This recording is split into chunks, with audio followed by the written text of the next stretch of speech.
majestic in its stark grandeur, Agua.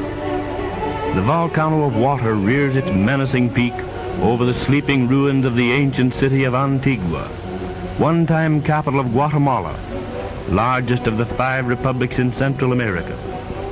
Agua is one of several volcanoes now slumbering, which time and again have laid in ruins Guatemalan cities founded in the dim past by the Toltecs. For over 200 years, Antigua was the capital of Guatemala and the seat of one of the highest types of civilization in the Western world. The cruelty of nature and of foreign invaders have destroyed Guatemala's ancient culture. The majority of her citizens, who are pure-blooded Indians, live in a state closely bordering on semi-barbarism. Throughout the country, one finds villages composed mainly of one-story houses, walled with rocks and thatched with straw. The more palatial of these are crowned with a large earthenware pot to keep out the tropical rains.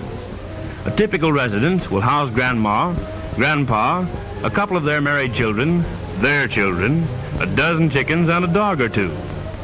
The elders of the settlements are treated with great respect, something lacking in our more, should we say, cultured countries. In some respects, the Guatemalan Indians are far advanced. For instance, the barber trims one's home. While, as for the ladies, they have a style of hairdressing that, well, it may yet be the rage with us.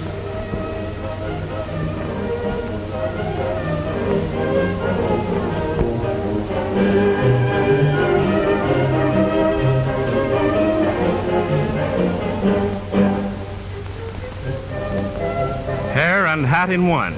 Style plus economy. The Guatemalan women are the busy bees of the family, doing all the cooking and most of the other work essential to life. They are adept at making tortillas, that ancient ancestor of our own modern flapjack. This girl, well, she sure would collect crowds in front of a restaurant window.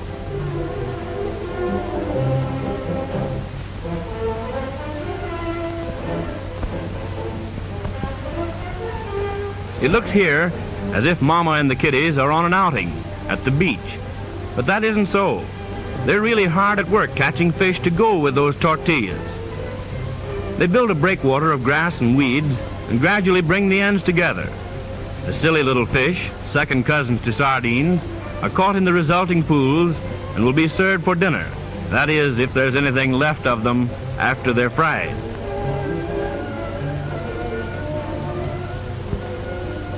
The men go duck hunting occasionally when a bit tired of tortillas and fish.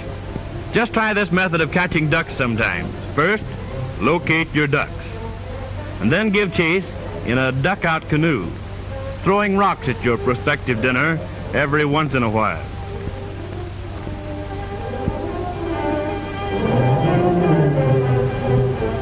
If you tire out the ducks before collapsing yourself, well, just sock one with a rock and call it a day.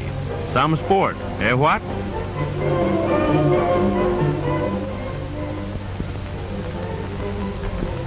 In their spare moments, it might be said while resting, the ladies of the Guatemalan Indian households convert the wool from sheep, which they raise, into woolen thread, and then into cloth.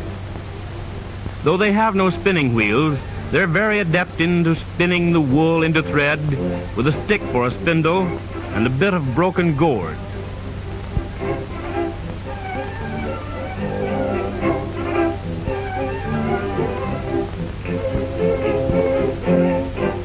You might try this yourself sometime when you get tired of listening to the radio. The finished thread is dyed on racks and rolled into skeins prior to being woven into cloth for clothing or into rugs and blankets, which are eventually bartered in the nearby marketplace. With the crudest of looms, the girls fashion this material.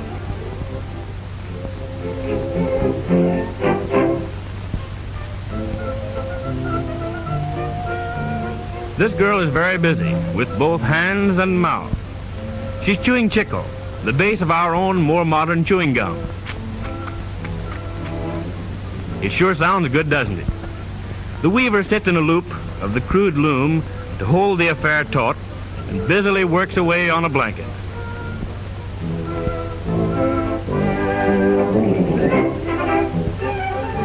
And here's the result of her work. It took a long time to make it, but it's guaranteed pure wool, a yard wide, and it'll last a lifetime. Though mules are used in transporting tobacco and coffee in bulk, the most common pack animal in Guatemala is the native Indian himself. Yes, indeed, Father does work at times, and here he is, several of him, on the way to market, with a load of pottery, blankets, cloth, and, well, what have you.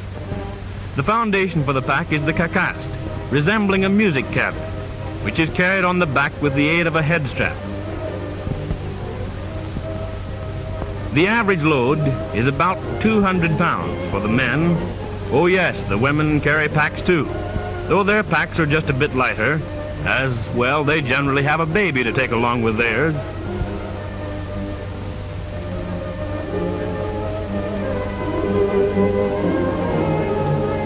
Even the boys are trained at an early age to become human beasts of burden.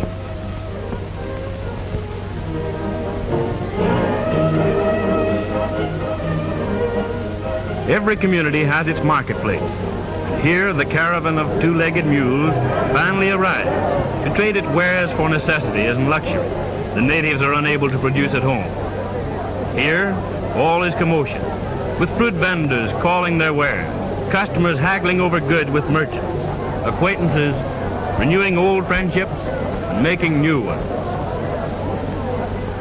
It's just a short stroll from the hum and the buzz of the busy market to the big public drinking fountain in the plazas. The women love to gossip here while filling their huge jars with water, and few of those big jars were ever broken, but many a reputation is badly damaged when the girls get their busy tongues to wag. Every day is Monday at the big municipal baths where the women bring their dirty linen. You'd think that the girls would look mighty neat with all this washing, but, well, take a look for yourself.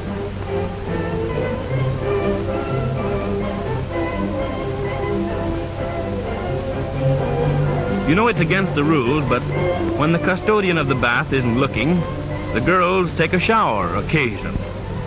Very occasionally. Though the majority of the native Guatemalan Indians, composing about 4/5 of the country's population, are devout Catholics, their great delight on festive occasions in the cities is the indulgence in rites and practices undoubtedly descended from their pagan ancestors, the Toltecs. Among these is the carnival dance, solemnly performed in elaborate costume to the booming beat of the native instrument, the marimba. Even though these ceremonies are old as history, they have a definite place in the life of these people in the pre-Lenten celebration. Fantastic figures representing different animals. As the lasso descends over the antlers of the deer, it signifies the capture of the last meat before the 40 days observance. But at work or at play, there looms in the background of the life of these peaceful people the age-old menace of Agua and her sister volcanoes, which have so ruthlessly played their part in retarding the development of Guatemala.